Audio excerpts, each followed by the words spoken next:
Good morning again, second video of the day, and I apologize for the shakiness. Let's see here. This is a little update on this Sinew backed kind of West Coasty style ball. Just kind of a trip down the back.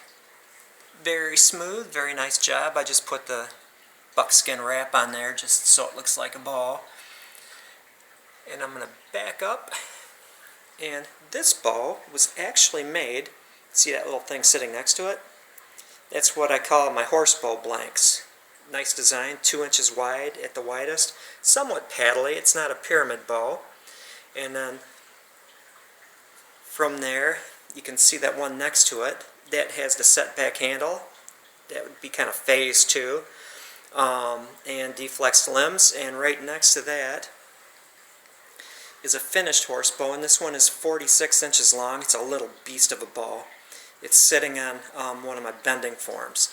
And that bending form right there is one that I'm offering on eBay for this particular bow to deflex the limbs and to set back the handle.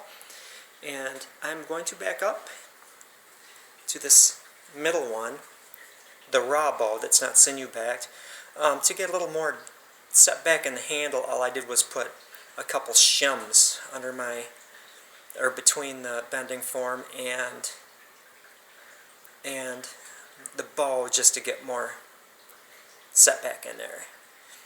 And let's see here. Bent tabs turned out really nicely.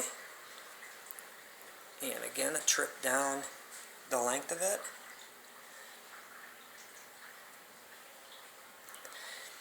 And the reason that I can get such a smooth surface is because I wrap it. I'll wrap it with gauze shortly after I sinew back. Let it dry for a little bit, maybe 6 hours, whatever. And then as it dries, I keep rewrapping it tighter and tighter and tighter to compress the sinew backing, just to give it that smooth surface. The pattern, and it might get a little bumpy here, is I started on the tips because I had these. So I did a center one, starting underneath, around, the width of the tips, all the way down the center of the bow. Well, actually I started at the tips and worked my way towards the center.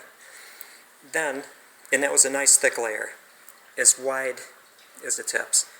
Then the next one, I started out in the center, and it was 2 strips, 2 wide strips, and each finger represents like 1 course. So I did them both at the same time, the same length. Now I use random length bundles when I'm doing it, so I get good overlap and I don't get like a rise and a dip. So I could see where I was, and it went over that center strip and went wider. Layer number 2. Then the third one, because it's somewhat paddle shape, I did the edges. That was the next step. Then, I believe it was 3 small bundles from that edge over to the center, 3 more little bundles, and let's do 3, same length, boom, boom, boom, so I could see where I was working. And then the next layer went from the edge, not overlapping like the edge course, but just to the edge of the bow, not overlapping, covering the entire thing. And so I've got good coverage on there. Now this, as I back up, and it's all about patterns, so you can get uniform coverage and having it humped.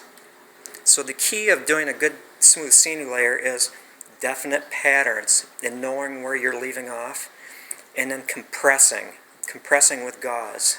Gauze, I find, is the best. It's designed not to stick to scabs and stuff like that, so you can unwrap it even if the hide glue isn't totally dry and it's not going to stick to it.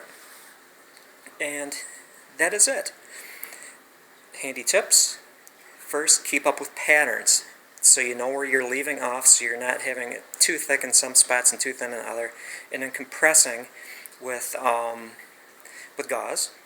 And then a third, and I did run, just to smooth it out more, with a sanding block, 120 grit, not going crazy because I don't want to like sand away all my work, just to smooth it out. And then I followed up with warm water, get it wet, let it sit for a bit, and then hide glue over it, because the last thing you want to do is to do a finishing hide glue coat over your sanded surface, and then as you're using it have it flake off. So you want to have a good bond. So that's why I just warm water, not a lot, just dampen it, let it reactivate the hide glue a little bit and soften it.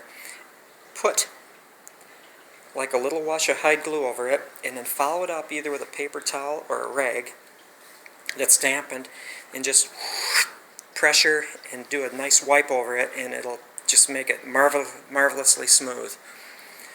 Just a close up. Hopefully you can see the roundness. Now the difference between this, the blank, and this, pretty obvious. These little things right here, which show up on the horsebow, I just rounded them. Then I did the same thing with the tips here, constricting this. And I made a nice little West Coasty. If you look at the West Coast bows in the Boyer's Bibles, you'll notice that they'll not have it like constrict generally and then have a straight line. It's actually more of a rounded thing, which I could easily do.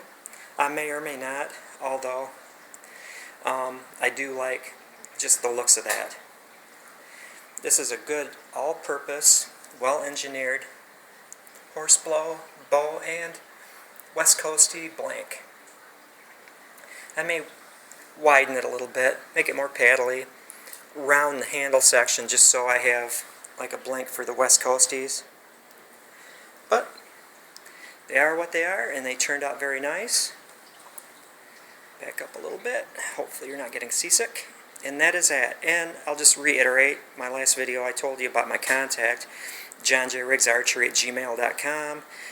If you want to get a hold of me about making or having me make a bow, just email me. I'll give you my phone number, and we can just discuss what you're looking for, prices, time, as far as like how long it takes to make stuff. Again, johnjriggsarchery@gmail.com. Thank you.